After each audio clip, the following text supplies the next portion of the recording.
smiled that day. Not just any smile, the kind that makes a soldier forget the war. The kind that makes a hardened man believe maybe, just maybe, there is life after blood. Captain Rack didn't know it would be the last time he'd ever see her. He didn't know that within hours, his world would burn. The memory shattered. Pain exploded across his ribs. A boot slammed into him again and again. Laughter echoed through the dimly lit terror camp.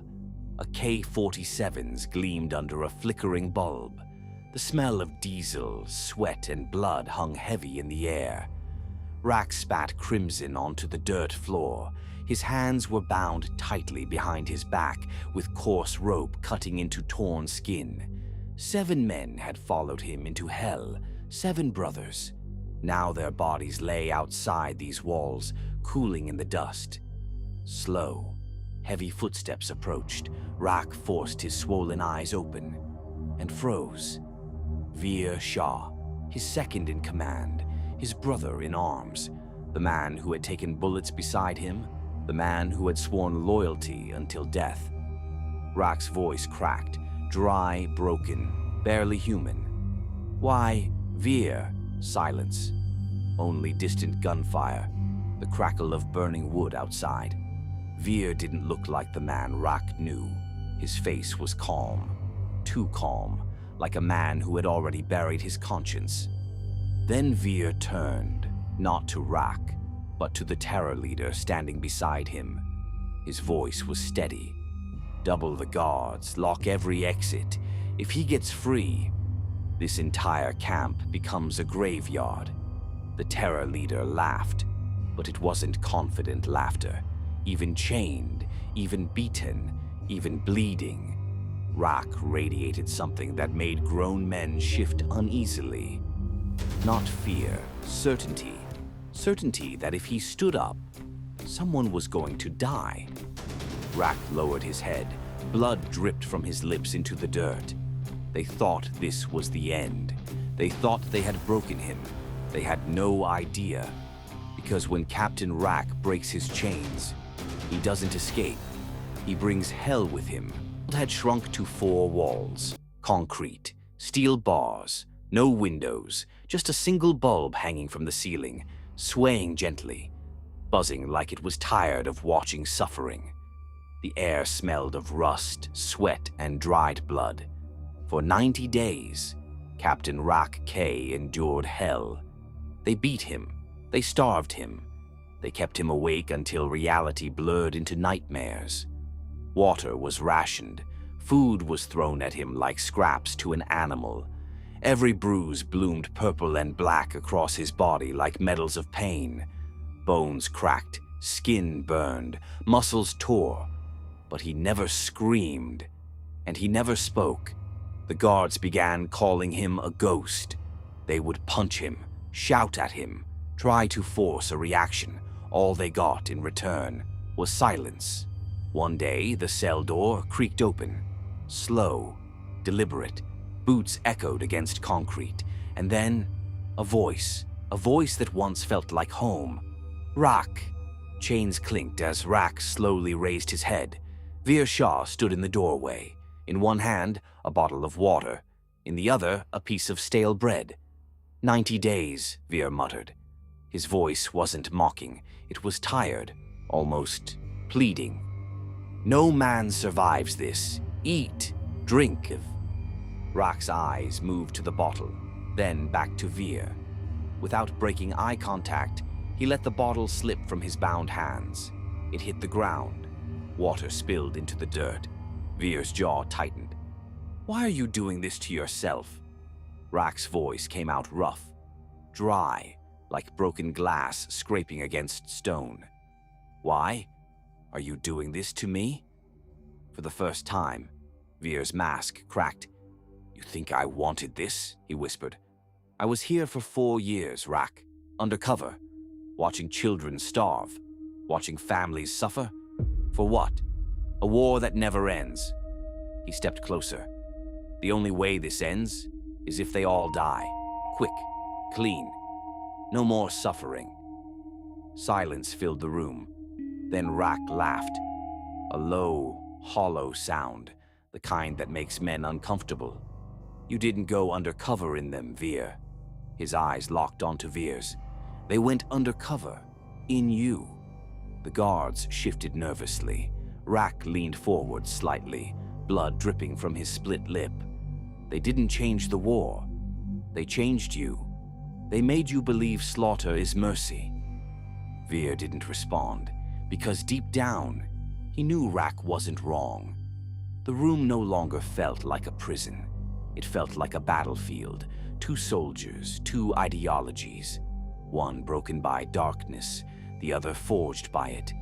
And in that silence, while chains dug into his wrists, while hunger gnawed at his bones, Rack made a vow.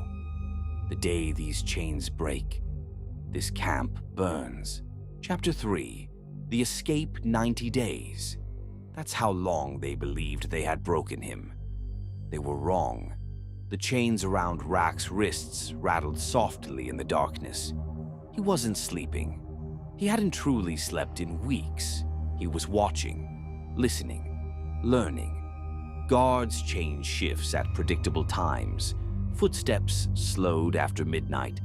Laughter grew louder when discipline grew weaker. They had stopped seeing him as a threat. That was their first mistake. Beneath his torn sleeve, hidden against raw skin, rested something small, a shard of metal, forgotten after an interrogation, but not forgotten by him. He ran his thumb along its edge. It sliced into his skin slightly. Sharp enough. Tonight would be different. He began by provoking them. A whisper, a smirk, a mocking word thrown like a spark into dry grass. One guard snapped. The cell door clanked open. Heavy hands grabbed Rack by the collar and yanked him forward. And in that single heartbeat, the ghost moved. The shard flashed. A sharp motion, fast, precise. The guard collapsed silently. Rack caught him before he hit the floor. No noise, no alarm. He worked quickly. Keys taken, chains loosened, wrists freed. For the first time in 3 months, Captain Rack stood on his own feet. His legs trembled, but his eyes were steady. He moved through the shadows like he had never left them. 2 guards at the corridor corner, a distraction, a silent takedown. A third raised his rifle, too slow. The weapon fell before the alarm could fully sound, but it was enough. Sirens erupted, lights flashed red. The camp exploded into chaos. Rack ran. Every muscle screamed. Old wounds reopened. Breath burned in his chest. He reached the outer perimeter. Freedom was just ahead. He pushed forward and stopped. There was no gate, no fence, no road, only a roaring waterfall crashing into darkness below. Behind him, boots thundered, shouts echoed, rifles cocked. Rack looked down at the black abyss beneath the falling water. Death, almost certain. He didn't hesitate. He jumped. Water swallowed him whole. The current dragged him under. Rocks slammed into his ribs. Air disappeared. Light vanished. There was no up, no down, only cold, only pressure, only darkness. Then, nothing. When his eyes opened again, dawn painted the sky in pale gold. He lay broken on a riverbank, barely breathing, barely alive. A scarecrow of a soldier, but alive. He dragged himself forward, through forests, through mud, through pain. Days blurred together until a small village appeared in the distance. People stared at him like he was a ghost. No one offered help. No one trusted a man who looked like death itself. So he worked. Fields, soil, sun, sweat. He earned water. He earned food. He earned strength. Weeks became months. The bones that once trembled grew steady. Muscles hardened. Scars thickened like armor. Every night when the village slept, Rack trained. Push-ups in the dark, running across empty fields, striking wood until his knuckles split open again. Pain was no longer an enemy. It was fuel. One night, beneath a silent moon, he stood alone, shirtless, scars mapped across his body like war stories carved into flesh. He stared toward the mountains where the camp still stood. His voice was quiet, but it carried the weight of a storm. "I'm coming." And somewhere in the distance, the wind shifted. The terror camp was restless. Communication towers began failing. Ammo depots exploded. Guards vanished in the dark. Whispers spread. "The ghost is back." In a hidden cave, Rack sent a coded message. "Extraction at Alpha 9. At Indian Army HQ, a comm officer froze. "Sir, Captain Rack is alive. Helicopters prepared." But Rack wasn't waiting. He infiltrated the camp, freed soldiers, civilians, foreign captives. Weapons were distributed. "Get them to the ridge," Rack ordered.